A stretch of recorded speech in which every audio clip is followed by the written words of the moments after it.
Today's episode of Northern Lights is presented by North Star Law Group, your trusted partner in Minnesota's burgeoning legal cannabis industry. Whether you're just starting out or looking to expand, attorney Jen Reise and her team will help you understand the latest developments, scope out risks, and find a compliant path forward in this rapidly changing field.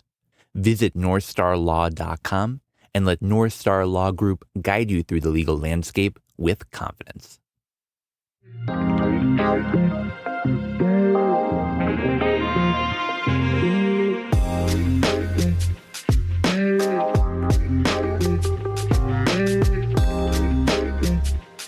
there, friends.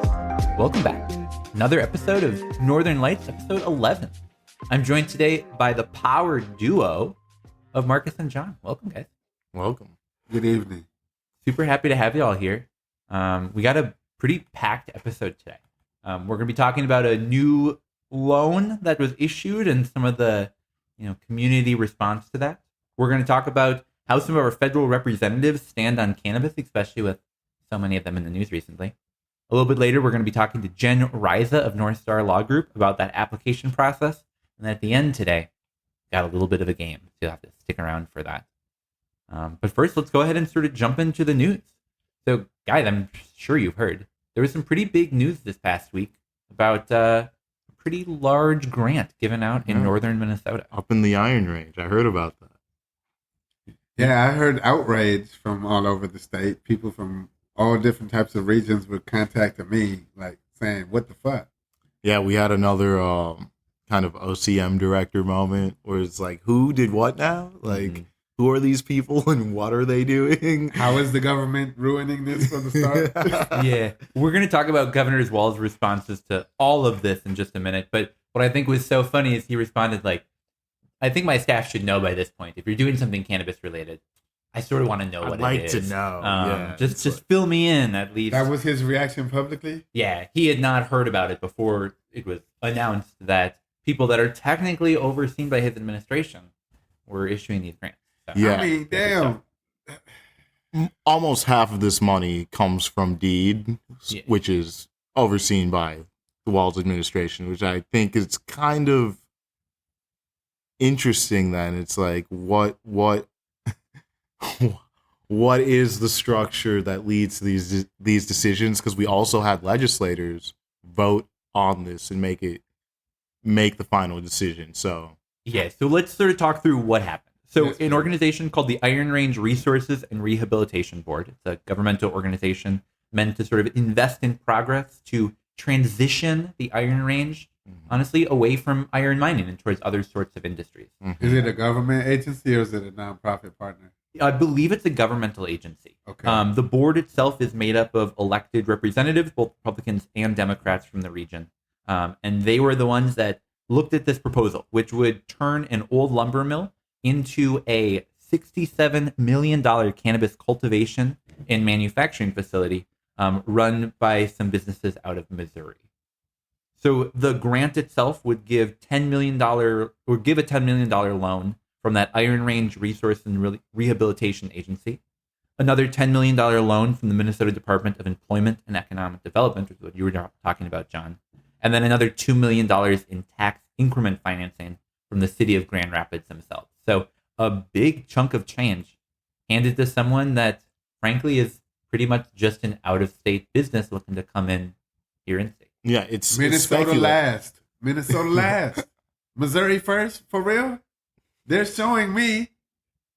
I mean, how can they even do this before the OCM is set up, before they even have the grants that the law said would be created for equity? Like, you're going to give people a $10 million loan before we even got a director? We didn't even do rules for the industry, but they're giving a head start to rich people, to millionaires. I feel like that's like the biggest part. Like, there are no rules. There is no structure. Like, they're giving them this money with projections that cannot be realistic and cannot be real. So why is it? Why are we putting the cart before the horse? Why are we giving money to people who have not been here? Haven't they demonstrated to be bad actors in Missouri too? That I don't know. Yeah. Okay, I don't Yeah, want to no, jump no, the no. gun, but I was receiving article links about these people doing bad business in Missouri. So why would the government give some bad actors from Missouri a head start?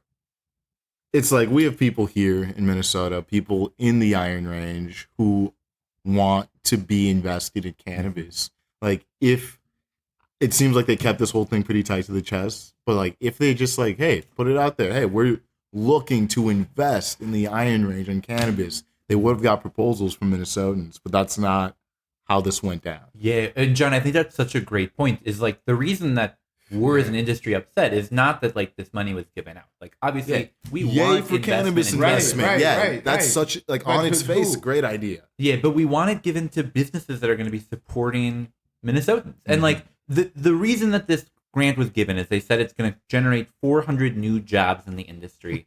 But the thing is like what would generate a lot more jobs is investing directly in Minnesota businesses that are going to be operating in that place, not using a $67 million cannabis cultivation facility. Yeah, that's big marijuana. All of us said we want to craft cannabis. Even these politicians who led the charge through the legislature said we don't want big marijuana.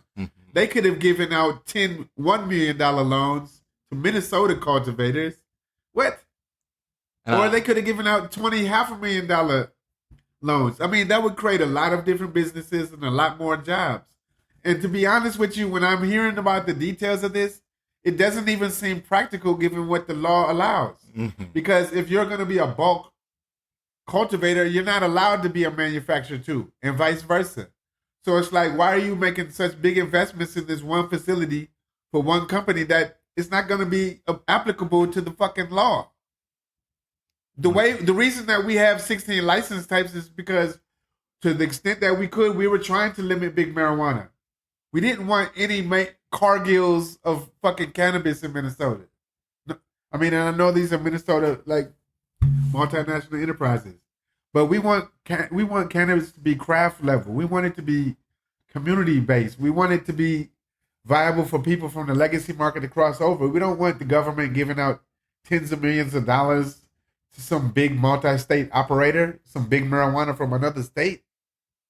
And doing it secretly. Yeah, I swear this was not supposed to come out publicly because this is scandalous almost. Because in the article I read, it said the 400 new jobs are not even cannabis jobs. Like, we're not talking like carpentry and plumbing. They're talking everything. The janitor, the guy who drops off the but water it's in the name every of cannabis. week. It's real though. And that is real, but it's also just not it's what the misleading vision though. is. Yeah, they're not cannabis business jobs. Yeah. They're jobs for contractors who are helping to develop this. Not taking people out of the mine and into cannabis. Like, it's like on its face, it's trying to say it is. So the whole contractors are not even real employees. I think this is a good These chance are not though careers. for like, I mean, no offense to them. like us as cannabis activists and cannabis folks to stand behind what the governor says and be like, hey, we should all know about this when stuff like this is happening. Like, this is an industry that is brand new. So when we're making big changes, just like that OCM director pick, when big things are happening, the community should know beforehand. So it's not like, what the hell is happening? They should consult with us, the people who are the actual stakeholders. When these people that are in the government positions are just making these decisions without consulting with the stakeholders, I mean, how can you make decisions about us without us? I heard they consulted with the Missouri-made Minnesota Marijuana Association. Those are not Minnesota stakeholders. Which is just a... Until we have a federally legal system, this is all Minnesota. Yeah. And that's okay right now. Yeah. That's where we want it to be. Minnesota first. Yeah. We're obviously a ship that's sort of flying without a captain right now, without really a director. Mm-hmm. But we do have that interim director, Charlene Briner, and she actually did put out a statement regarding this. She was asked sort of, what are your thoughts on this? And here's what she said. She said, keeping social equity at the center of our work to stand up Minnesota's new industry is among our most important priorities and the foundation of the regulatory work that we were tasked with carrying out. Foundation. OCM will continue to collaboratively work with our state agency partners as they administer new and existing programs that impact and support Minnesota's cannabis industry. As OCM begins rulemaking, business licensing will be among the topics addressed, and OCM has not made any determinations or commitments for any individual businesses to receive a license. So a pretty gentle smackdown into business. Yeah, I I think- mean, in no way did I even interpret this news as something that the OCM was doing. But it's like, what is D doing? Is this called jumping the gun? Yeah. Come back. That doesn't count. Yeah, and also like this money hasn't been given out yet. Like there's still time. It was a bad decision that Yeah. they can walk back. They Yeah. can still undo this. There's still time to look at what happened here and be like, okay, if we want to give out money, is this the process we want to be giving it out? Like, Wait till everybody else has the opportunity. Yeah. Wait until the grants that Deed is supposed to give out are ready. are available. Why would you do a big loan like this instead of waiting like everybody else has to wait? Exactly. Yeah. It's only a year and a half. Well, what's so interesting is the entire grant, the entire loan is all contingent on them actually receiving that cannabis license later on. Mhm. So they could have gone through all of this work, tons of effort on the side of the government, for them to just not invest in anything. Yeah, nobody's guaranteed to get a license. And We don't even know how many licenses they're going to give out. But what we do know is that that's why there's 16 license types. If you're a bulk cultivator, you can't be a manufacturer too. If you're and vice versa. So like they're trying to invest all this money in a facility that would have to be shared among multiple businesses, not just one.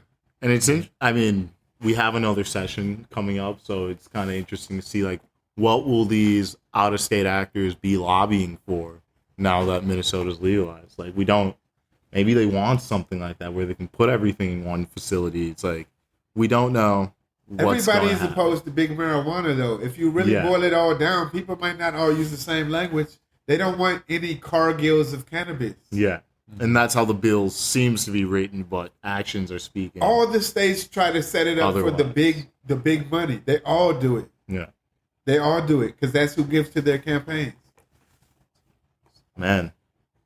So hear that, Minnesota. If we want to be different, we got to act different.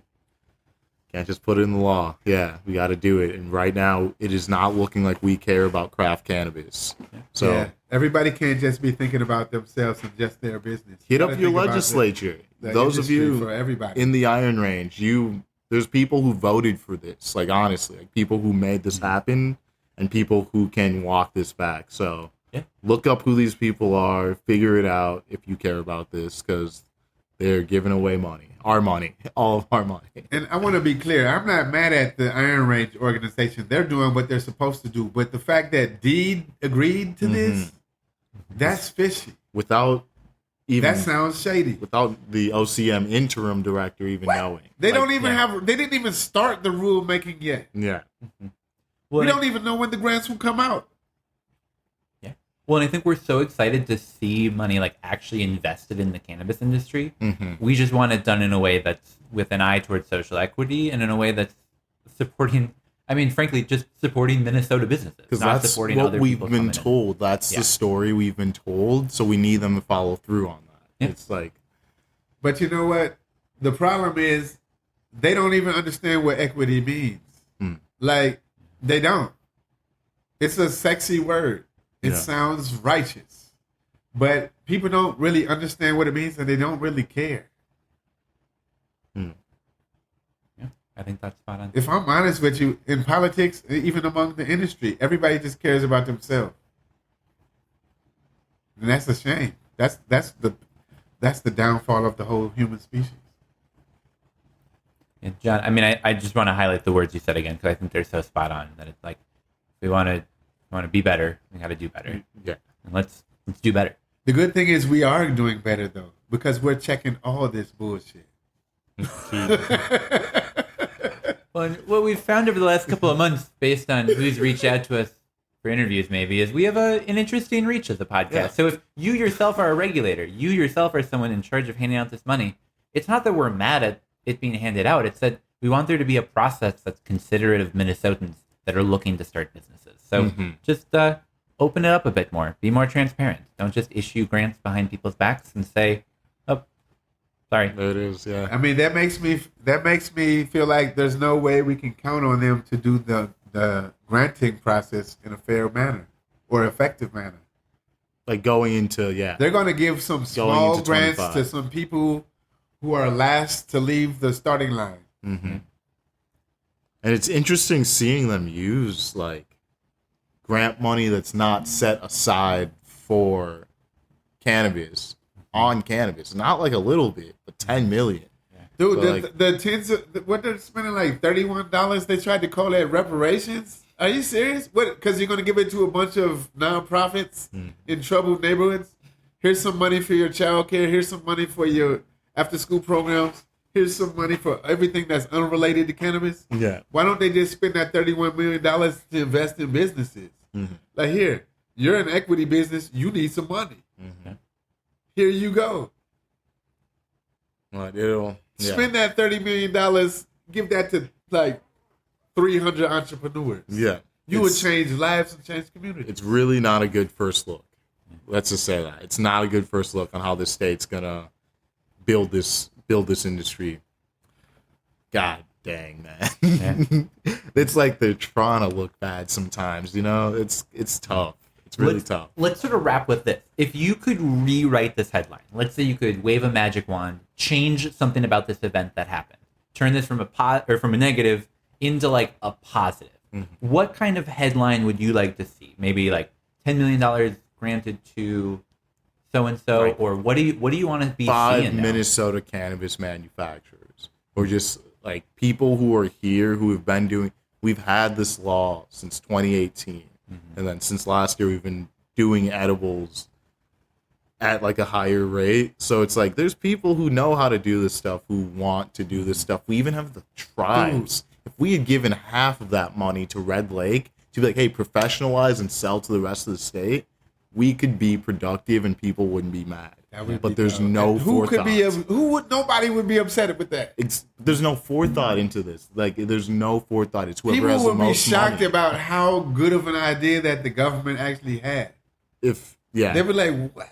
And it's They're just- actually doing it right? So like those are the kind of things that we need, the kind of creativity we need when you get to make a new industry. Don't make the same mistakes. Like, I don't know, man. The thing is, they're in over their heads. This is just way too much for them to manage. And so now tapping in with stakeholders, it's inevitable that they're just going to make a continuous series of mistakes. I do think that the OCM can be a good organization still. Mm-hmm. It's just like the governor and his team were proved to be incompetent at making the right decision. And I mean, they got to get it right. And I think they know that. And that the bright side, this is a blessing in disguise. This embarrassment will make them think twice and do better. Yeah. Hopefully, won't delay them too long though. No, Like, we can't it looks afford like to it wait might. forever. Okay. Well, so if you guys have been watching the news at all over the last couple of days, hours, weeks. I don't watch the news. I only listen to Minnesota Cannabis College news. Oh, that's the best way to do it. This is really the only news source you need. America's #1 news source. Oh yeah. Well, by the time you hear this, we might have a Minnesota representative running for president. If you listen to our last episode, since that came out, we had a representative who was nominated for Speaker of the House and then dropped out of the race for Speaker of the House. Basically within like 3 hours. I heard a joke that I loved, and it's that he is the only person to be in office shorter than Aaron Dupree. Terrible, but true. Minnesota I heard. Miracles. Yeah, he was in the running for like an eighth of a Scaramucci. Yeah, someone said. insane. Well, so we wanted to take a minute. You know, we're all from the activist background. We spent a lot of time talking to federal representatives and saying, hey, please be supportive of cannabis. Spent a lot of time hearing from Democrats, no. But there's sort of been some changes in the wind since we all got started on this way back in like 2017. So I wanted to sort of talk through some of our federal representatives, some of their views on cannabis, and talk through those who support it and those who are very much behind the times. Yeah. Can I just make one point? Like, these Democrats didn't really come around until like 2021. They started introducing bills in 2017, but they didn't even have a bill until 2021. Mm-hmm. Absolutely. And that's one of the things that I wanted to highlight today is I think we think of the Democrats today as a very pro-cannabis party. And while it is true the DFL carried the bill here in Minnesota to get that passed, we all know from speaking to Democrats for many years, this is not a party that is generally supportive of cannabis legalization up until very recently. Yeah. They're guilty as all these governments are of being complicit in the drug war. Oh, yeah. So we went and collected some quotes, some comments from some of our representatives, and we're just going to go through line item by line and talk about some of these elected representatives. Oh. That's the only appropriate word I can use. Feel like we need some clown honking noises to go after each of these days. We could totally add in like a either like a check mark sound or like a hee-haw, like a donkey. There we go. Jackass sound. How does a jackass sound? Oh, that's perfect. Well, so our first that we're going to be talking about tonight is Representative Brad Finstead, the Republican from the 1st District here in Minnesota. I just pulled a tweet of his, or an X, or whatever we call it today. And it says, as Americans deal with real problems like rampant inflation, soaring gas prices, and rising crime rates, today, the Democrats are legalizing marijuana. The last thing our country needs is more politicians making it easier to bring drugs into our community. Well, he posted that on April Fool's, so maybe he's Oh, joking. there we go. He's Okay, just kidding. He's joking. He's just kidding. I was going like, Who is this 1982? He's just kidding. No, unfortunately not. Unfortunately, No. he's really just a guy who believes we should not be legalizing cannabis or really decriminalizing cannabis for that matter either. All the vices he commits at home. Because the Republicans are so busy, Yep. They're busy trying fighting to, rampant inflation or whatever. soaring gas prices. They're always on the side of the working class, man. Oh, yeah. Well, switching from the 1st District to our 2nd, we got Angie Craig. Now, Angie Craig is a supporter of legalization. She's the co-sponsor of that MORE Act. In fact, going back, she was earlier on in the federal representatives and coming out in support. She's been a sponsor of a couple different liberalization bills, not legalization, but liberalization of cannabis laws. And while we really need much more action from our federal representatives, especially now being a federally legal or a legal state, at least with this one, we don't have to put the donkey sound after it. Yeah. But maybe we should for this next one. Oh, for Dean. Our buddy Dean Phillips, Democrat from our 3rd District. They make good vodka. Oh, yeah. Just kidding. He's a supporter. I know it's terrible. It's terrible. I'm like, damn, this is the Walgreens vodka. For legal reasons, you have to begin that with I think. I think it's bad vodka. I think it's Walgreens discount like vodka. really cheap vodka in plastic bottles. Oh, That's yeah. what I Somewhere think in it Iowa. is. Yeah. So Dean Phillips is an interesting one.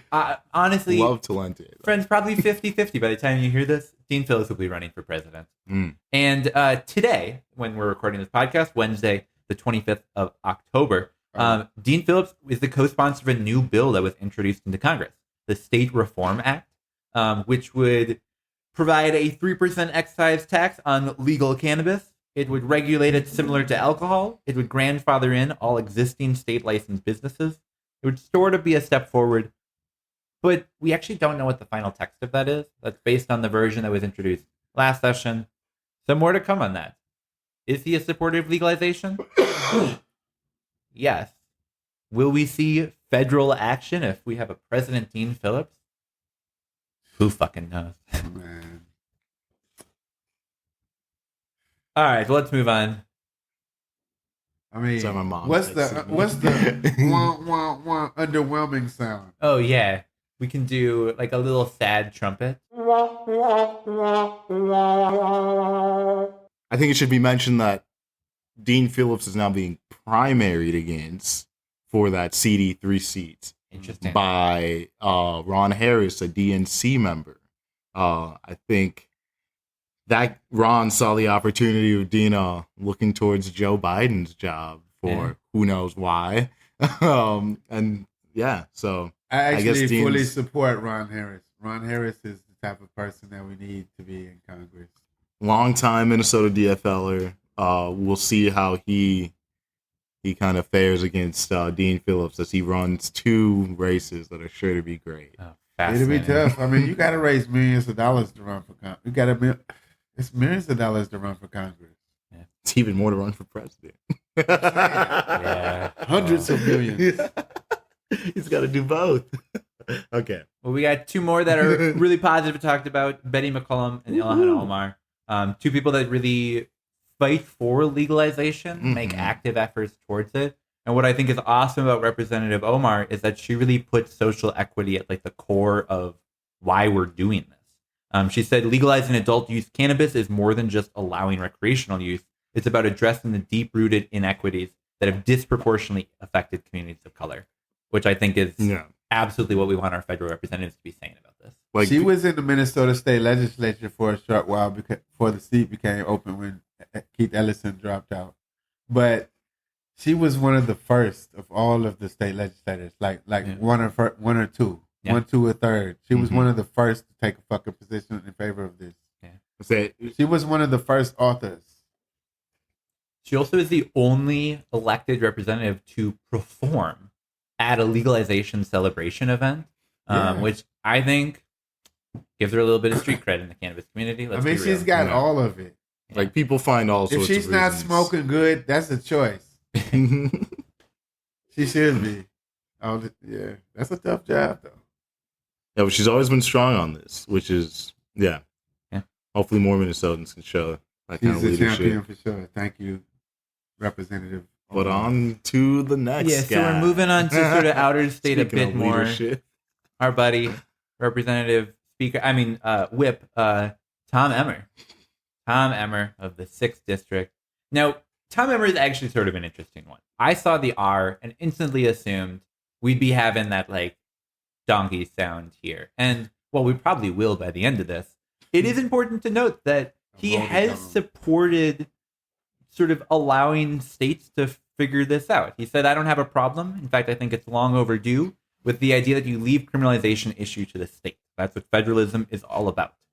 And that's sort of where the positive part ends. He is a supporter of that Safe Banking Act, but hasn't really supported any other measures and even opposed a measure that would allow VA doctors to recommend medical cannabis to veterans. So I think while there are positives with that R next to the name in cannabis, there's a lot of negatives as well. Yeah. I mean, none of these people, even the people that we say support this, almost none of them have done anything. Being a co-author doesn't mean you did shit on the bill. Absolutely. Except you Absolutely. took a position and I support this. Yeah. That's not action, no. Especially for a bill that's, in total honesty, it's not going to make it across the line. Not going to make it. So being a co-sponsor is a pretty empty action. I mean, what we need is champions. It's not because you're a cannabis consumer yourself, because you know how this is deeper than people getting high, having fun. This is about people being free and being healthy and safe Yeah. and having fun freely. Oh, absolutely. All right, let's keep talking through these so we can get to the fun part. We got Michelle Fischbach, Republican from the 7th District. We're actually going to insert that donkey sound here. Just a quick quote from her. We have the MORE Act, which for people who don't know is the Marijuana Opportunity Reinvestment and Expungement Act. It's like criminal or decriminalization plus legalization plus looking at trying to expunge. Definitely needs more work. But her thoughts on this is that the MORE Act is a bill to legalize pot. Not only does the bill ignore efforts made by Republicans to protect minors from being sales targets and ignores recommendations by law enforcement to address dangerous implications of driving under the influence of marijuana, it also includes a government program that would use U.S. tax dollars to open pot shops. This is a waste of government time and resources. Boo. Oh, yeah. Boo. Man, reefer madness 2023. I know. Well, and even when the Safe Banking Act came up, which actually it passed through the House with support from the 3 other GOP representatives, Michelle Fischbach was the only person in the Minnesota delegation to vote against it. So if you're a cannabis business and you're not able to go to a bank, you're not able to have Visa or have transactions in a way that every other business can, you have someone that you can point to, and that is Michelle Fischbach. Thanks. And then rounding out, we got no words for this nonsense. just the donkey sound. Right. And now we got Pete Stauber. He voted in favor of safe banking, but against the MORE Act. He said he actually tried to amend the MORE Act. That this is so ridiculous. I'm just going to read his quote. Said, my amendment would have ensured the MORE Act does not prohibit the deportation of illegal immigrants who are convicted of driving under the influence of marijuana. Unfortunately, Democrats blocked my common sense and potentially life-saving amendment. I asked my colleagues to vote no on the rule. So he's opposing cannabis legalization because illegal immigration? Yeah, because I mean, his fucking ancestors were probably illegal immigrants. That's such a Real talk. hypocritical thing, dude. I feel like he needed a reason to say no, so he made one up, and that's a wacky one, honestly. Yeah. It's a bad reason. Yeah. It's honestly, I needed to include the quote because I think if I came in here and said, yeah, Pete Stauber voted against it because of illegal immigration. Dude, we'd be his like, what? ancestors were illegal immigrants. 'Cause, like- That's the most hypocritical thing. Yeah. It is What? insane. Well, we're just going to fly through our senators. We got Tina Smith. We got Amy Klobuchar. Both are supporters of cannabis, but I do want to just sort of note that this is sort of a recent change. We think of Amy Klobuchar as like a really big supporter of cannabis legalization. Do we? Well, I think generally people think of our elected representatives that are Democrats as supporters. But up until 2019, Amy Klobuchar was opposed to cannabis legalization. Openly opposed. That is less than 5 years That's ago. like a few days ago. That's what that is. Oh, yeah. Recently. Tina Smith, another representative that, yes, today is supportive of legalization, but also that a few years ago when we were creating our voter guide, not in favor. No. Yeah, these people really have been like supporters of the drug war. Mm-hmm. It's good to see a change, but honestly, Yeah. pretty hollow without any actual federal Rings action. hollow. But I think, like you said, it is telling of what the trend is, and people are trending towards that support. Where hopefully, like as that builds, we will get some champions elected because they're not there. Yeah, we got like people who are favorable, but no champions elected, and that's what we need in federal Congress. Absolutely. Bad. Cannabis legalization affects so many millions of people. Like you don't have to be a cannabis consumer to realize how important this is. So after the heaviness of federal politics and out-of-state businesses coming in and taking Minnesota investment money, let's try some cannabis products. Ooh. I'm So here for it. we're Minnesota trying cannabis products. Minnesota cannabis products. Absolutely. That lifts my mood. And guys, It makes my teeth whiter saying Minnesota cannabis. well, this one I'm so excited to bring. We've tried Granny's products on here before, but what we're going to be trying today is a beverage that was just released on Saturday. So when you're listening to this podcast, this is just over a week old at this point. You can go to Modist and get it, but let's talk about what the beverage is. It is a Granny Smith apple tart THC seltzer made by Granny's and Modist, which is awesome. As they say, some things are too obvious just not to do. That's made it happen. Honestly. Yeah. So it's an infused sparkling water with green apple puree, apple juice, and 10 milligrams of Minnesota-grown hemp-derived Delta-9 That in every can. sounds so good. But we're going to give it a try right now. So I've got some cups for us all because we're going to be trying it just straight first. But in a minute, we're actually going to be using it in a little bit of a mixed drink. You know, I went apple picking this weekend over at Afton. Oh, Didn't cool. get any Granny Smiths though. Only got Harrelson.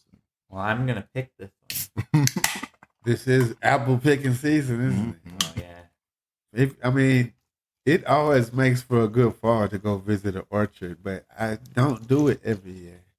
What I love about the color of this is it looks like apple juice. Mm-hmm. Like I look at this and it's like one of those like sparkling apple spritzer things you used to buy. So it's Yeah, so it is- sparkling water with an green apple puree. It's That's the apple only juice. ingredients that are in it are infused sparkling water, green apple puree, apple juice, and hemp-derived THC. That's good. You know, I just will disclose that I am biased. I'm a fan of both of these brands. But as with everything, I do not like to exaggerate. And this is delicious. Yeah. Amen. This is better than any big manufacturer of apple juice. Or it competes with it, flavor-wise, smoothness. Like it reminds me of like a less sweet San Pellegrino, Yeah, but then it gets you high. absolutely. Like Damn, I forgot about the get you high part. Dude, when they're so delicious like this, you kind of start to forget. Yeah. I'm like, oh wow, there's some icing with this cake. Yeah. In this sampling, we literally just crushed a can like that. And the three of us, we just sitting here talking about this product, drank through it all, which I think just goes to show how good this is. Like, I kid you not when I say that this is one of my favorite cannabis beverages that I think I've ever had. No, this is up there in the top 3. And it might only be one of them that I'm really remembering as a standout like this. Mm-hmm. I think they totally nailed that like Granny Smith tartness, but in a way that's really sweet and uplifting and enjoyable. What's that sweetness? I want more. It's just apple. Oh, wow. That's it. That is incredible. This is when you have brilliant makers of cannabis products, you can get brilliant products like this. Can I have Granny's some does more? not miss. Yeah. I got a little bit more for you. Damn, it's rare that we have a taste test where I want more. Yeah. Well, and guys, I have a little bit of surprise for you. Well, actually, you both know about it, but it's a surprise for the people listening. We are going to be using this Granny Smith Tart THC Seltzer, not just as drinking, which is really good, but actually creating a mixed drink today. And today we are going to be making a blended THC infused fruit smoothie. You guys want a smoothie? I love smoothies. So we're going to post photos of this on our social media. So definitely go check that out. But today we're going to be mixing just a couple of things. It's really, really simple. We've got 2 cups of frozen fruit. We've got 3/4 cup of vanilla Greek yogurt. And then we got 1.5 cups of our THC infused apple seltzer. So let's go ahead and start mixing here. That's a startling ingredient list. Oh, I know. We're going to sort of do the mixed media here. So we're going to get this all made. So we're going to first start out by measuring our 1.5 cups of THC infused seltzer. So we've got a little bit left of this one. And then we'll open up our second can here for 1.5 cups. So if you're making this recipe at home, all you really need is about 1 can. And the best part is you got a little bit left over for sipping at the end. Sippy sip. There you go, my friend. So let's start by pouring this into our blender here. We've got our mixed berries. And what's great is these come in actually like 2-cup servings. It's actually technically 2.5 cups, but it's a small enough difference. We'll just count it. So we're going to rip this guy open here. Then the last thing is you need is the 3/4 cup of vanilla Greek yogurt. We get just like some really basic Chobani Greek yogurt. So we're going to go ahead and pour that in. Now, if we planned ahead, we'd have some sort of scooping apparatus to clear this out, but that's okay. We've got a second little container here we're going to add, and then we're going to get it blended. Let's do some blending here. So we're going to go ahead and close this up. Turn it on, and let's start our blending.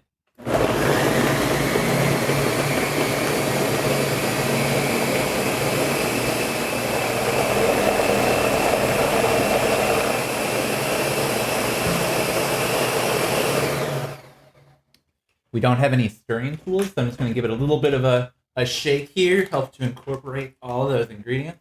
We'll give it one more little blend, and we'll give it a try.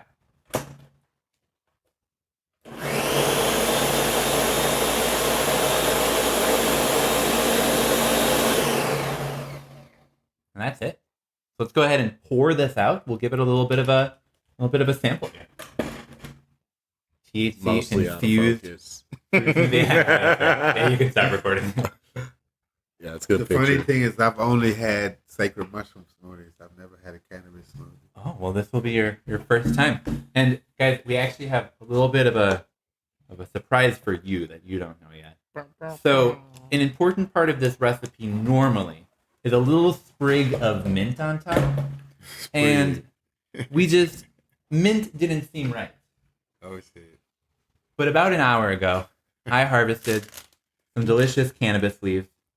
And would you guys like a cannabis sprig? Oh, I love your that. beverage? Love that. The sad thing is my camera is not working Nice on my and phone, fresh. and I need a picture of that.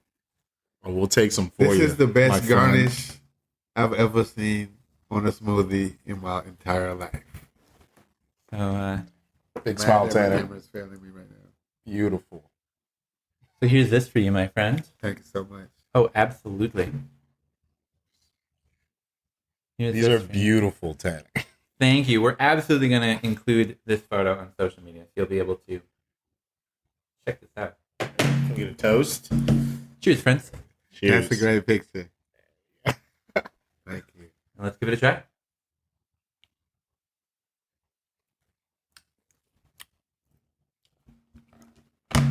You know, It's cold. It's wet. It's fruity. it's fruity. You know. I haven't It's eaten tart. yogurt in many years, so I definitely noticed the yogurt taste. I like it because we've now got a beverage that in this little cup in front of you is 3 milligrams of THC. Mm. That's a manageable dose. And a lot more protein. Oh, yeah. Well, the little sprig that we have today is Mac and Jack from Ethos, Mm. cross of Jack Herrera, and then, of course, Mac from Capulator. And that's a real one. Yeah. Okay. I love it. The real. Sounds real. like some good genetics. Awesome. Well, we'll be sharing the recipe. We'll be sharing photos of this, so definitely check those out. We're going to step away, check an interview out that we had with Jen Reise, where we're going to talk through that application process. And then when we get back, we're going to play a little bit of a game. So definitely stay tuned, and we'll talk to you again very soon.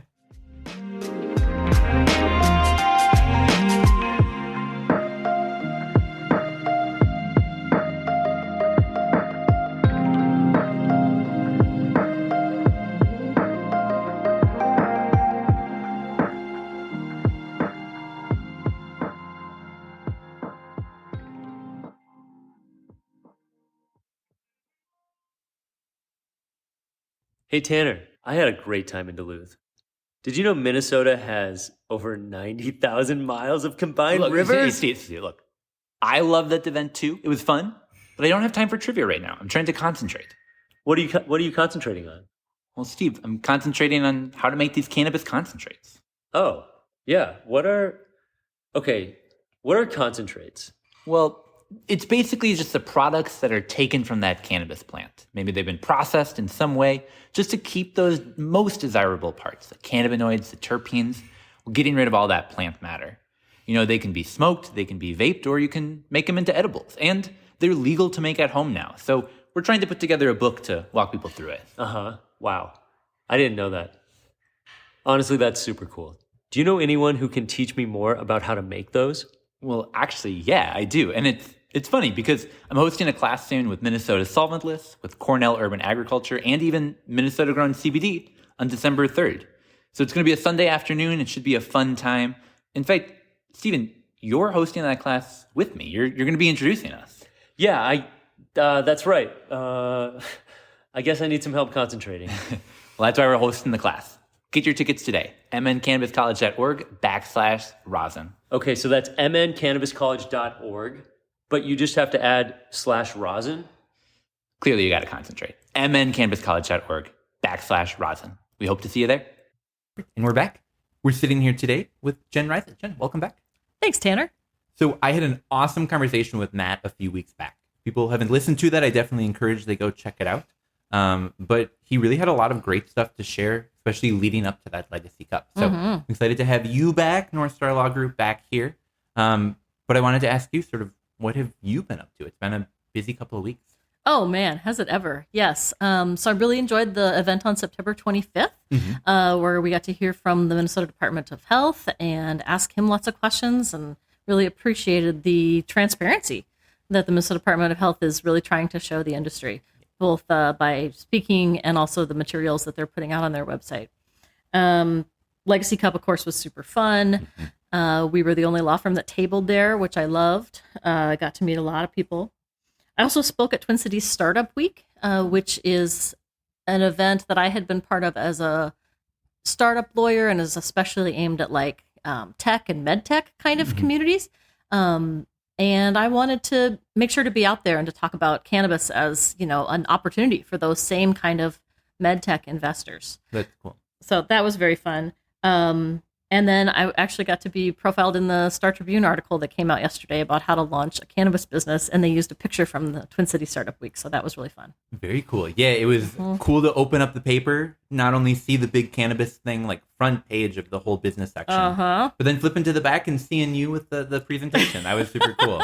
So congrats again for that. Thanks. Yeah. In a time where we know that there's big money coming in from outside Minnesota, it's exciting to see our newspaper of record also taking some time to profile those of us that are, trying to promote a craft cannabis industry. So I was excited about that. For sure. And while we're going to cover some of the similar types of things today, just starting up a business generally, I really encourage people to go check out that article. Corey Lake, a good friend of ours, was also in it. He really had some great sort of helpful tips, and they cited the Minnesota Cannabis College, which was fun. So yeah, definitely we'll link to that in the show notes, so check that out. But so I'm sure you can sort of relate to this, but it's been busy the last couple of weeks meeting people at the Legacy Cup, at Startup Week events that are just really interested in starting their own business. It's been cool sort of meeting so many passionate people that sort of have this idea, but don't really know where to start. So I know you've met a lot of prospective business owners. What do you do when they ask, like, what can I be doing now to get ready? Yes, it's a great question. And I do think that, unfortunately, it's going to take more to succeed in cannabis business than just a love for the plant or a great knowledge of, being an excellent legacy grower, unfortunately, right? There's going to be an additional amount of sort of business expertise that people are either going to need to step up and learn or bring in a partner that, has had maybe that retail experience in a different industry or something like that, as well as a good chunk of capital. So those are some of the things that I'm concerned about when I talk to people. But what I tell them about how to move forward is really first to scope out the business that they want to build. So what kinds of products or services are you thinking that you'll offer? Who would your target market be? And then think about sort of back at the envelope financial picture. What kind of money could you potentially earn from doing those kinds of activities? And how much would it cost to earn that money? Just see if that sort of adds up on a back of the envelope kind of way, right?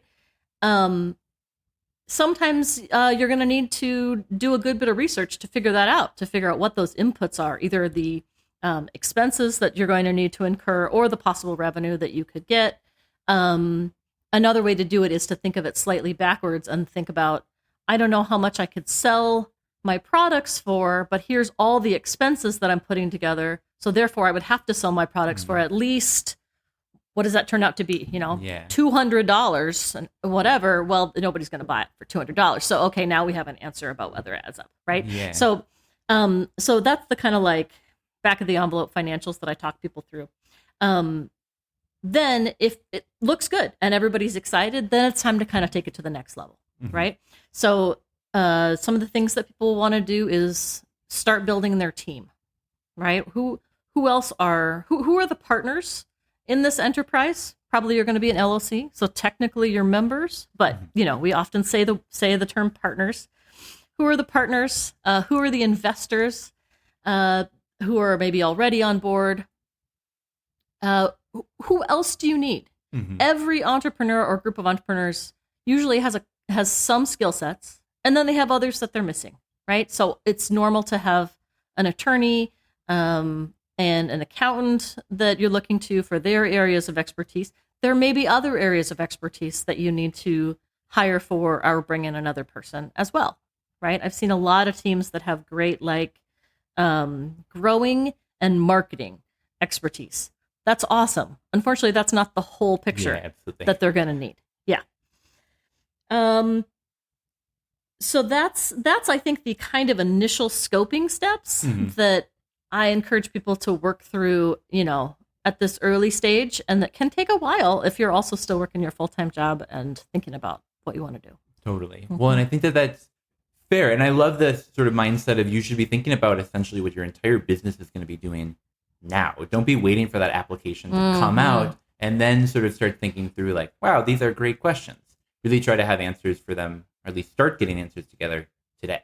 That's exactly right. And we're about to, I think, talk about this in more detail. But when the application drops, it is going to be hundreds of pages of paper, laying out the business that you want to build in painful detail. Mm-hmm. It does not need to, in fact, exist, which is why I went to the word dreaming, okay? Which is great, actually, that Minnesota does not require us to have bought the land, leased the building, raised the capital yet, okay? But you need to have really concrete ideas about what your business is going to look like if you get the license in order to get the license. I gotcha. So essentially, like, it's the what exact grow lights will I purchase? Maybe I can put a pin in that until we get to more of the specific planning. But how I'm going to fund the purchase of those grow lights, I really need to be thinking about that today. Yes, and in general, sort of how much they'll cost, right? I think a lot of the sort of hard capital expenditures are a lot of money for both growing at scale and for dispensaries, and people are not maybe even aware of how big those numbers are, which is, it's distressing. Oh, absolutely. So before we jump into the application, one thing that I've heard all the time is like it's not what you know, it's who you know. And I think when starting up a business, especially when working with local government, that's especially true.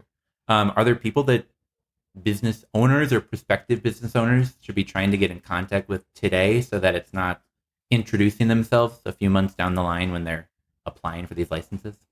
Yeah, and I've heard, a lot of people having good of these kind of conversations. If you have an area in which you are thinking about opening, especially a retail dispensary, but even some other kind of business that would need to have, city approval or whatever, it's worth trying to understand and get friendly with the local city officials there, going to city council meetings,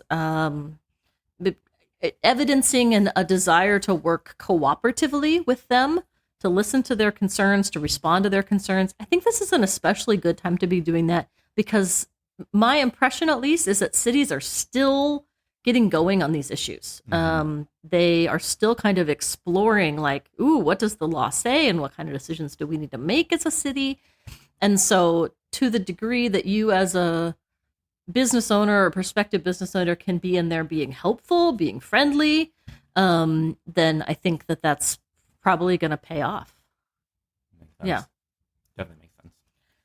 So let's sort of jump into, I think, the biggest question that we've been getting from people recently, which is really looking at that application process itself. So this process is going to be mandatory for every business, be it delivery all the way up to cultivation and retail. So people are asking sort of, how do I start preparing for this now? What are your thoughts, specifically looking at the application, on what people can be doing to really get things in order now to be ready to apply tomorrow? Yes. So we do know a lot from HF 100. As you know very well, Tanner, it's a very long bill. And it does lay out in some specificity the kind of information that Minnesota is going to want from us. Importantly, it lays out that we are going to be a merit state. So that's back to what I was saying a minute ago about that these are going to be long and detailed applications. And the folks at OCM, whoever they turn out to be, are going to need to try to figure out from those who are going to be compliant and successful licensees. I used to be a law professor, and I always told my students, make it easy for me to give you an A, right? Show me that you know the things that I asked you to give me up front.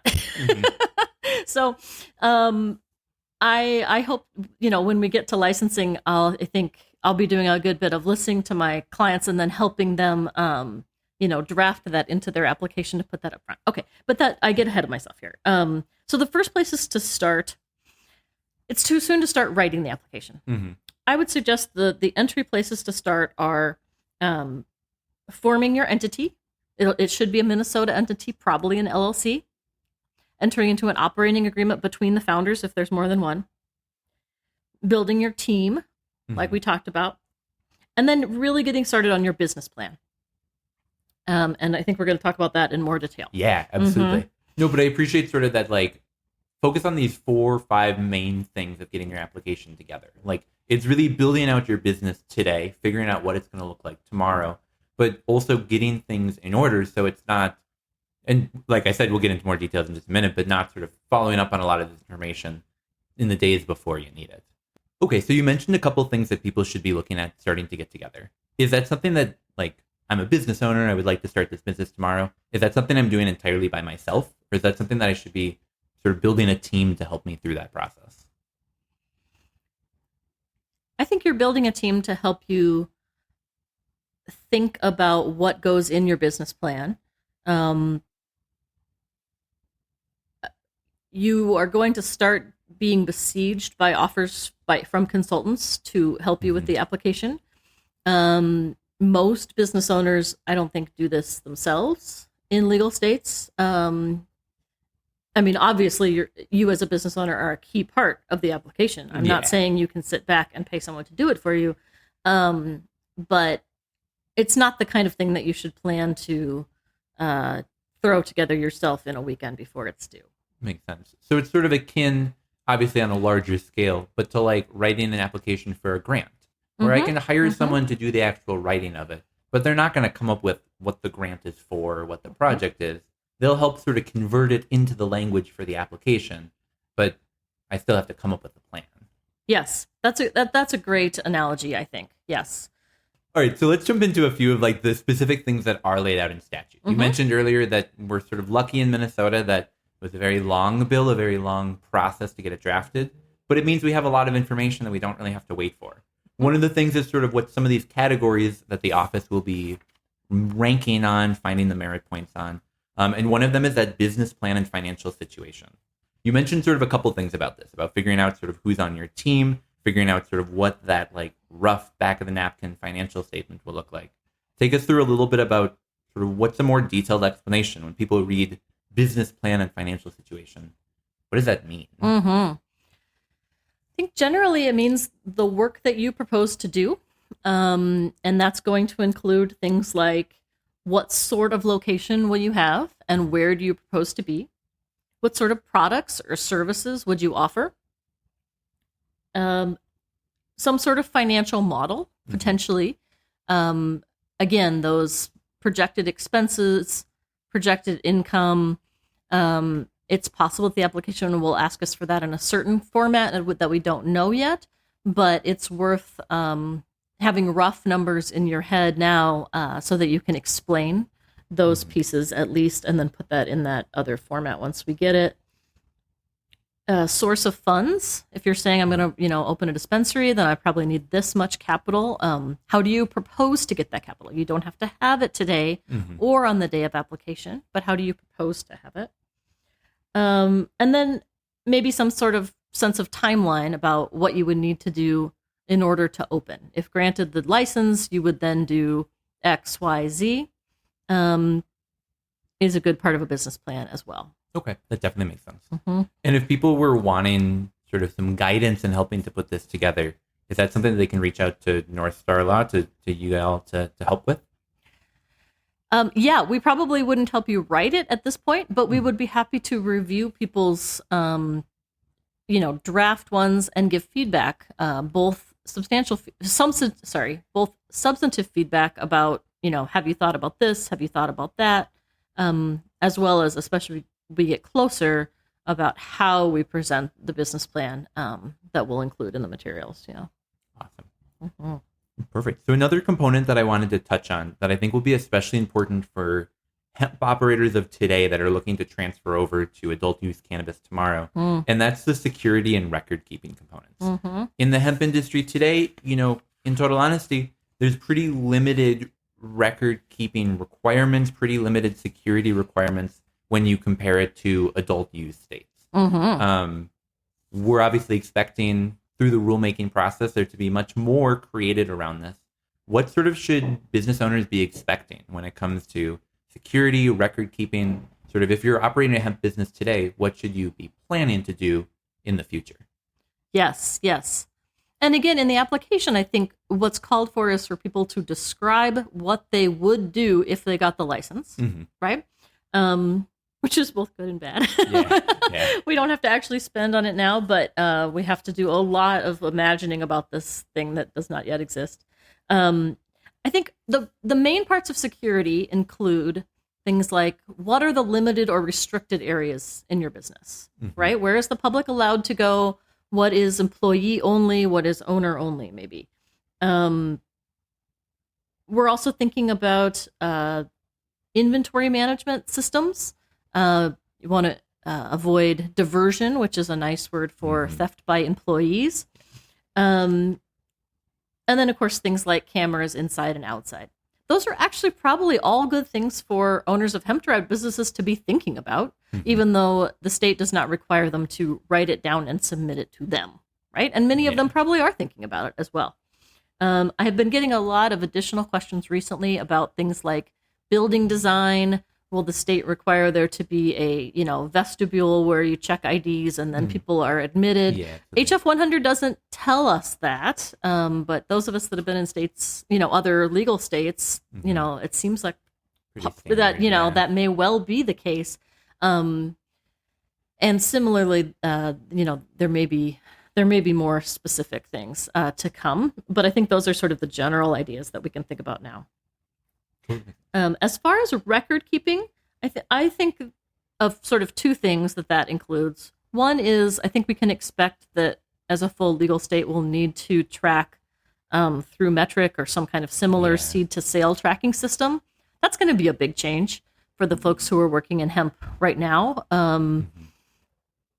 So that's a big piece of record keeping. There's also lots of record keeping having to do with customers and employees and things like that. Again, that are sort of business record keeping generally, right? They're not special to cannabis, but being a compliant business owner is, in part doing those kind of things. Yeah, that definitely makes sense. And I think it's helpful for people as they're sort of wrapping their head around, like, if you want to start that cultivation business and you're focused on, I really want to do the growing, what do you need to get people around you to be doing so your business can keep running? Record keeping, security, business compliance, sort of the whole rest of the business. I think is something that's really important for people to think about during the application process, yes, but also just as they go to start their business. I think in Colorado, other states, we saw this big influx of new entrepreneurs that really had that passion that just unfortunately didn't have the supports in place to manage that business. And it's hopeful for me that we're seeing a lot of people here that are working to sort of help build that out. So thank you for chatting about that today and really digging into some of these parts of the application.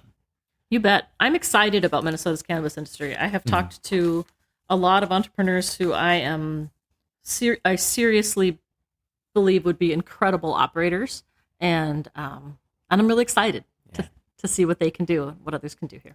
Absolutely agree. It's been cool having people sort of introduce their business plan and say, like, what do you think about this? And be like, that sounds really cool. Sounds like I'm going to be coming to your business. So, it's great. So we touched a lot on the application process, but obviously we don't even have the director of Office of Cannabis Management yet in place. There's still many things that are going to be refined about this application process as it gets built out. If individuals want to discuss things about their specific business plan, how is sort of best to get in contact with you or your team? Yes. So our website is northstarlaw.com, and that'll have the direct phone numbers and emails for me, Matt, and the rest of our team. And I do offer a free 15-minute call for potential clients, and I encourage people to take advantage of that if they're thinking that maybe it's time I need a lawyer, or maybe I'm the right lawyer. I'm happy to have that conversation with them. You want to try to find a fit with folks. Yeah, no, I encourage them to reach out to us at northstarlaw.com. Yeah. Sweet. Awesome. I mean, in terms of even us building out our own training, you have been super helpful in us making sure that we're in compliance with the law. So I appreciate your continued partnership. I'm glad. And, we appreciate you guys a lot, too. I think your license guide is top notch. And the training for retail employees is super important. Thank you. We appreciate that. So it's been a busy couple of weeks, but it's not like things are really slowing down.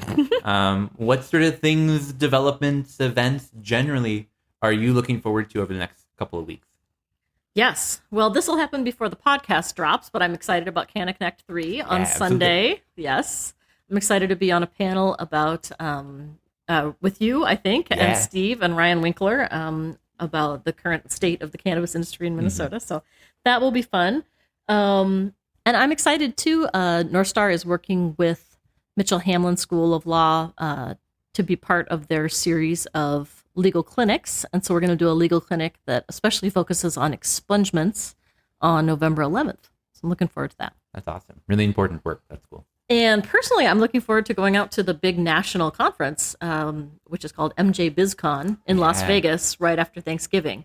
So I'm looking forward to, to representing Minnesota out there and making contacts. Cool. It'll be fun to see sort of what the planes look like on the way out. I'm sure we'll have like a whole delegation of cannabis enthusiasts going to that event. So it should be a fun time. You're not coming out, are you? No, unfortunately not this year, but Have I've you heard been it's in an past awesome years? time. No. Okay. Last year was my first year. And it was kind of a shock. It's, more people, more booths, more information than you could ever take in. Yeah. Friend of the podcast, Bridget Pinder of Grounded Gardens, has talked a lot about like walking for what seemed like miles, and it's just ancillary services and growing equipment and just everything under the sun. And it's pretty exciting. So enjoy.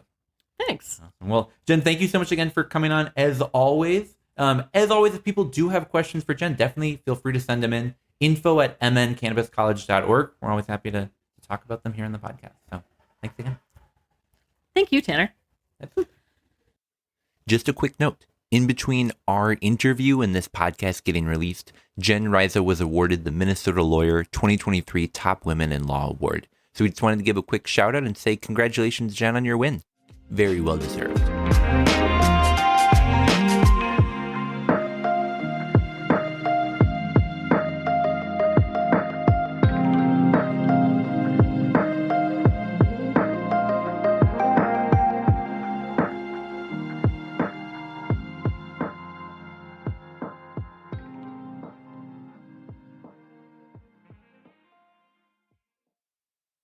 All right, and we're back. So we're ending out today with a little bit of a game.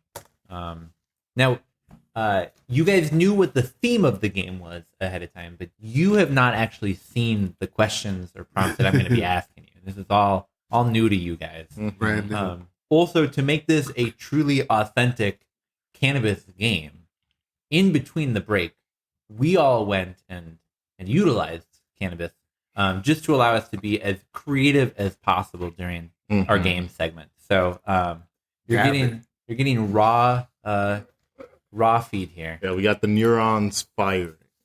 Absolutely. So I'm going to give you 2 different names of potential cannabis strains. And your job in today's game is going to be to identify which one is real and which one is fake. Now, some of these you might have heard of before. Some of them you obviously will have never heard of before. And we're going to see who's able to sniff out, no pun intended, the fake weed. So we got our scoreboard right in front of me. And we're going to be keeping track of who wins this. So are you guys ready to get started? I think I'm too high. I don't know if I heard the instructions.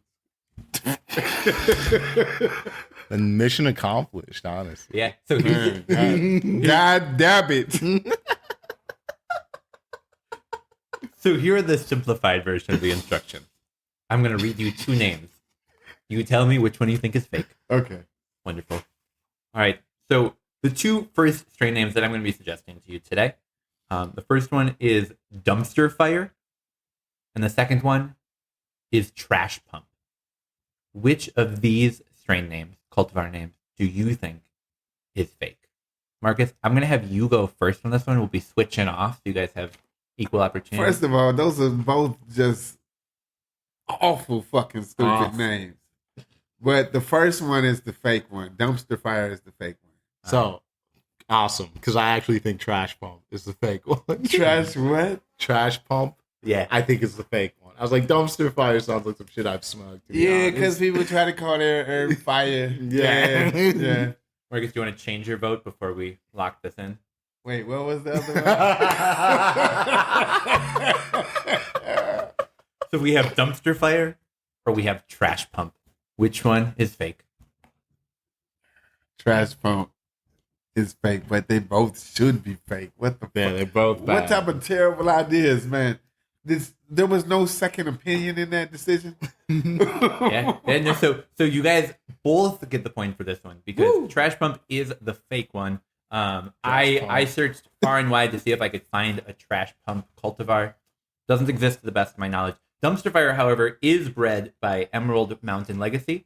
It's described as the signature diesel fuel terps from Royal Kush, letting you know you're dealing with an authentic Golden Cali strain, blessed with Mendelbrot's Golden Touch. So, Wow. sounds like an Mendelbrot's Golden exquisite Touch. Dumpster Fire.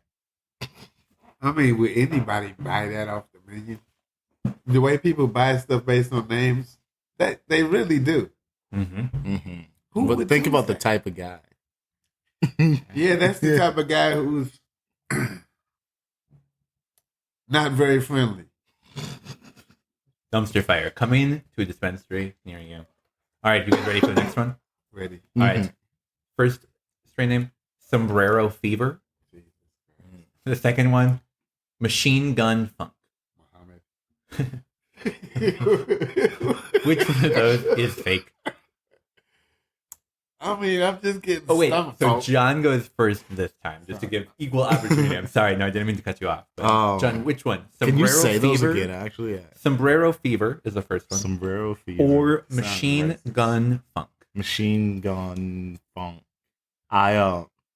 Sombrero Fever's not real. Yeah, Yeah. sombrero just sounds very racist. Well, Sombrero fever. Hat Fever. I don't know. Doesn't sound So you real. guys both think that Machine Gun Funk is the real strain name? It shouldn't be. Well, you both get the points again. Yes, Sombrero Fever is a fake one. That was created because I saw so many strain names that really should not be strain names, and if that was one, that would absolutely be on the list. It's gonna be. Machine Gun Funk, however, is real, bred by Ultra Genetics. The smell of Machine Gun Funk is an incredible mix of sweet lemons backed with a nice hint of skunk with a touch of Afghan. So, Afghan. It Machine seems Gun like Funk. the person who would name a strain like that probably doesn't they don't have good hygiene. Which one? Machine Gun Funk. Either one. Wait, The the real second one, one's not the fake. fake Yeah, one. the real one. All right, so Marcus, the next two that you get to guess first on, which one of these do you think is fake? We've got Garlic Cocktail Breath or Unicorn Blood. Which one of those is the fake cultivar name? I mean, every round is just all struckingly stupid. Like, like, how can we? Is there a contest for the worst name? Garlic Cocktail Breath or Unicorn Blood? Which one do you think is fake? I don't even want to say those names out loud. The garlic cocktail breath. Do you Would think you that's want to smoke some shit that No, tasted right? like garlic Cocktail breath. It's like it's so unappealing. It's like, damn. so? Your guess is that Garlic Cocktail Breath, that's the fake one? Yeah. John, do you agree? Same. All Yeah. right, let's see. You guys are correct. Yeah, Garlic Cocktail Breath, not real. Garlic Breath, however, Did you make It's up real. these false I- names? Garlic breath is I real. did. It is. Yeah. Damn. that's Did you wild. use Chat GPT? No, unfortunately, this I all asked came this- from the I asked him I mean, earlier. these are Is wild. that what you're gonna do? Yeah, just Tanner's mind. Tanner's Yeah. imagination That is mind. wild. It's dangerous. Yeah. It's dangerous and scary in there. So Unicorn Blood is bred by Green Dot Labs out of Colorado. It features myrcene as the dominant terpene, and it's a genetic cross between purple unicorn and strawberry crema. So, Sounds vampirical. yeah. All right, we're coming to some local names, local on this round. So Marcus, you went last time. You guys both got that. So John, you get to guess first. Which of these is the fake cultivar name? Let's go. Minnesota Nights or Purple Monkey Balls? Okay, so I think you're trying to trick us, right? Minnesota Nice is not a strain. Ooh, interesting. Yeah. Interesting. Marcus, what are your thoughts? Do you agree? So you're telling me somebody named their shit Purple Monkey Ball? Mm-hmm. Right? or is that just Tanner's brain again? Oh my goddamn Tanner! I feel Tanner should okay. make Now you're some making me some question. children's honestly. horror movies. I feel like Minnesota Nice might be, but now I'm not. Minnesota Nice It sounds like something that would be. We have had a lot. I don't want want to say it's a lame name to say. to That's the use. thing. It's just not exciting. It's one of those low hanging fruits that would be picked up in like the early days of seed labeling, right? Right? I don't know. Not trying to influence. So Because we let's are see. like a growing state. You know, I'm gonna actually switch mine. Minnesota Nice is the real one. All right. Okay. What do you think, Marcus? Minnesota Nice. I still Minnesota have yet Nice to is say more the other one. believable, even though it's like boring. That's why I was like, he's trying to trick I mean, us. it's like the Minnesota tagline, but it's like for a brand of cannabis. I don't want Minnesota Nice. We complain about Minnesota Nice. But do you being want fake. purple monkey ball? No, not at all. I mean, I wouldn't Is want that- to say is that that the around my name? children. And we have a censor-free house. So John thinks Minnesota Nice is the real one. Marcus, do you think Minnesota Nice or Purple Monkey Balls? Purple monkey. I feel like there's somebody who would name their strain purple monkey balls. I feel like there's a lot of people who would say. They I don't know, probably is it- have some funky ass bathrooms. Our first split vote. Let's see. Well, so Marcus, you're actually correct on this Oh, one. there you go. Purple Monkey Balls is real. I think The you're gonna bulbous win this purple one. buds. I was thinking of somebody I who think would you're gonna probably win name this. that shit purple monkey balls. So like, okay, yeah, I can see him doing It's that. allegedly named after the purple buds that form that produce like a fruity grape aroma, giving sweet flavors of pine and berry. And I would love to give the breeder on this one, but the genetic heritage is somewhat murky, so we don't exactly Oh. know. Many different breeders have purple monkey balls. Hey, if you bred purple monkey balls, step up. We'll have you on Oh yeah, the please let us podcast know. any day of the week. We'll make you legendary. All right, so next one coming at you. Let's see. So John, you went first on that one. So Marcus, this is coming to you. Which do you think is fake? Truth serum or laser nugs? Which one of those is the fake? Man, Laser Nug sounds like the first version of Nintendo. No, that's a no-go. Yeah, that sounds fake as hell. Yeah. Laser nugs. All right, you guys both got me there. Yeah, truth serum. You're sitting there, you're like, It made me think of some laser kid getting kicked in the nugs. I was standing in line ordering custard at Culver's when I came up with that one. So yeah, definitely not the most creative place. No, so I wanted to bring Truth Serum up because I actually didn't know this, but I learned this. So Truth Serum was bred in the Midwest during the summer of 2006, and it was bred actually here in Minnesota, allegedly. So if you are the breeder of Truth Serum, the underground breeder, let us know. We'd love to hear more. All right. You deserve to be legendary. Oh, yeah. So we're halfway through.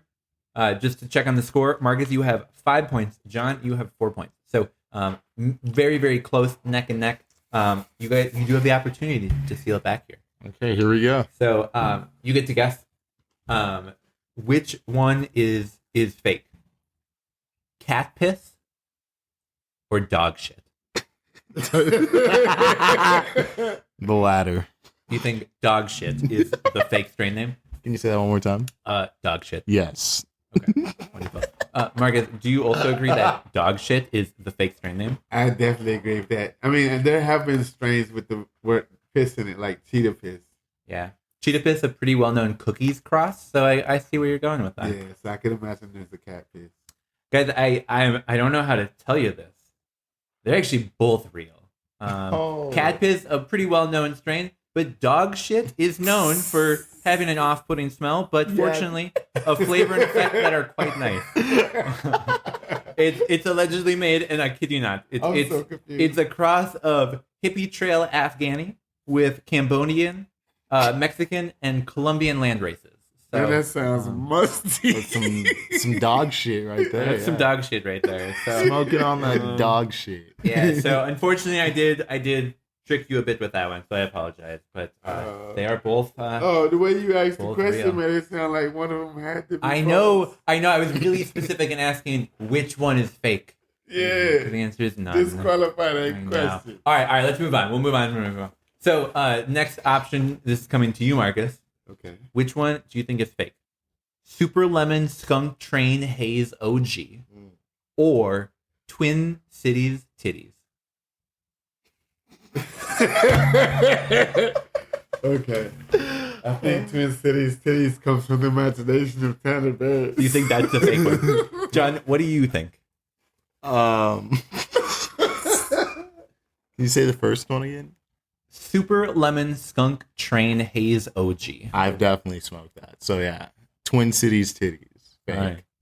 So unfortunately, guys, both wrong again. So Twin Cities Titties is from the breeder Dino Party. Whoa. It allegedly smells like grape taffy, pine lemon cleaner mixed with an orange zest. What does that? It's also described as having, and I kid you not, this is on the description of the cultivar, the smell of hippie armpits and pheromones. It tastes like an earthy kush with light citrus. So, Hippie I mean, you know what that sounds like? I don't even think I should say that in the show. That sounds horrific. Yeah, it's terrible. So, Super Lemon Skunk Train Haze OG is just a smattering of random cannabis words Like you together. threw together. There are real strain names in there, like Super Lemon Haze. That's for sure real. It's just random. But you lose the originality when you're trying to later on like 3 or 4 different names into one. That's true. Super Lemon Haze OG. Like, what is it? Confusion. Yeah. All right, we only got a couple more here. This So, is smooth. so John, which one do you think is fake? Okay. Mac and cheese or lasagna OG? Which one is the Ooh. fake strain name?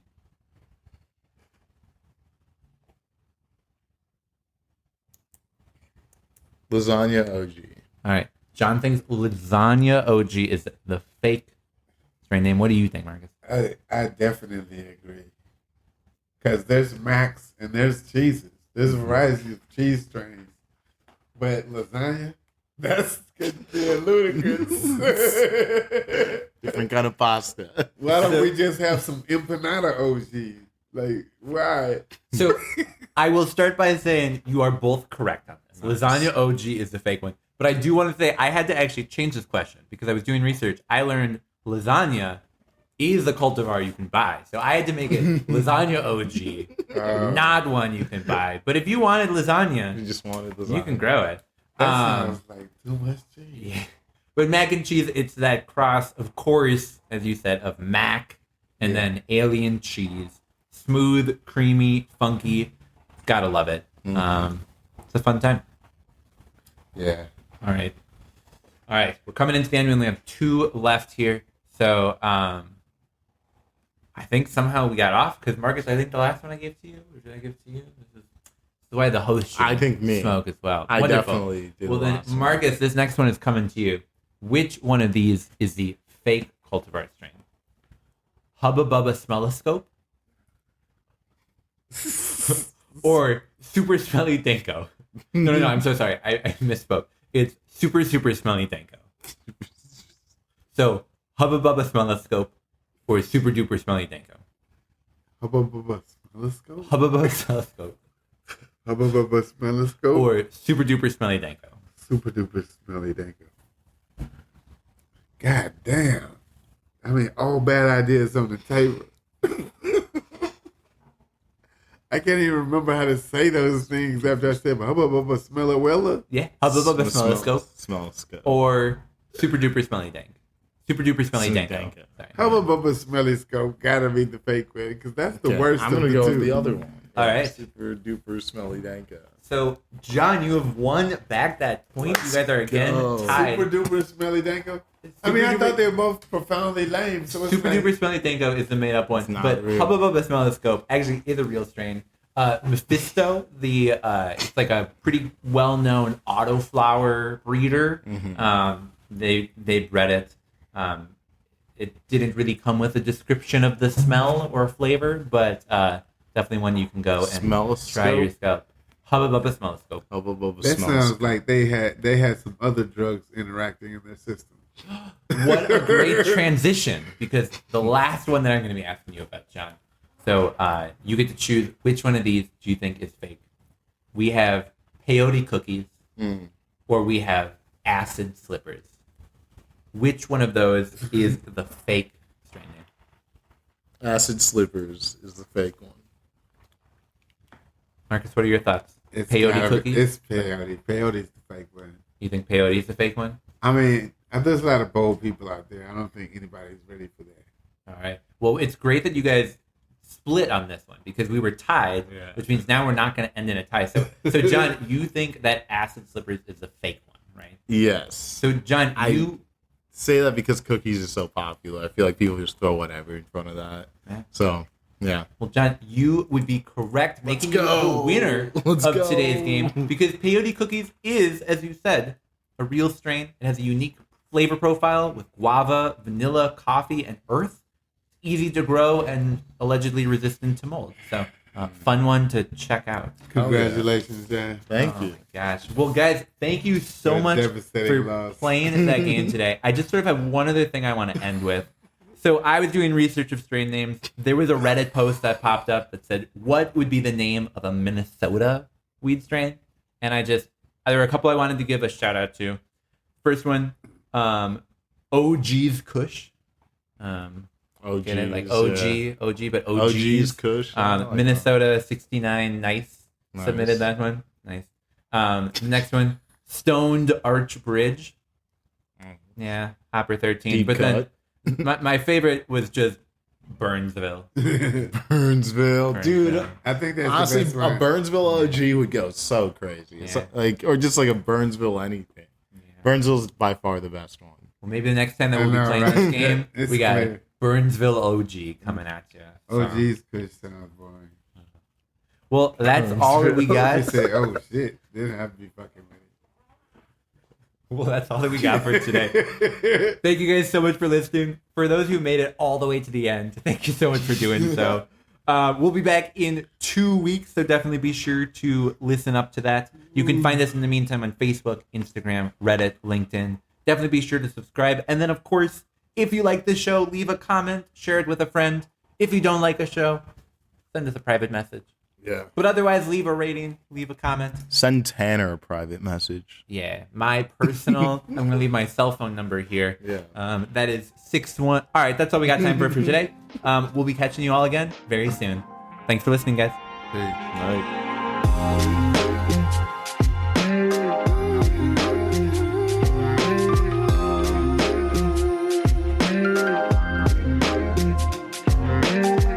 Northern Lights is a Minnesota Cannabis College production.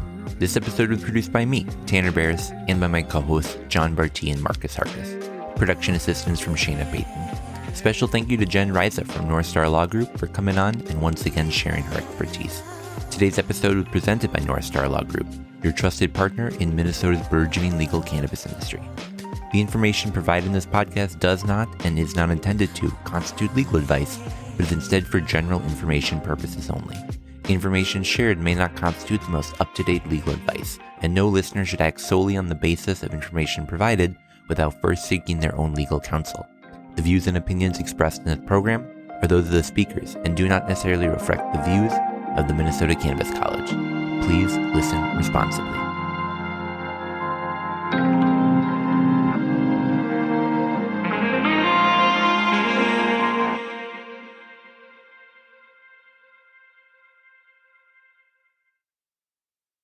But I did want to talk about Truth Serum because it's sort of interesting. I actually didn't know this prior to looking this up.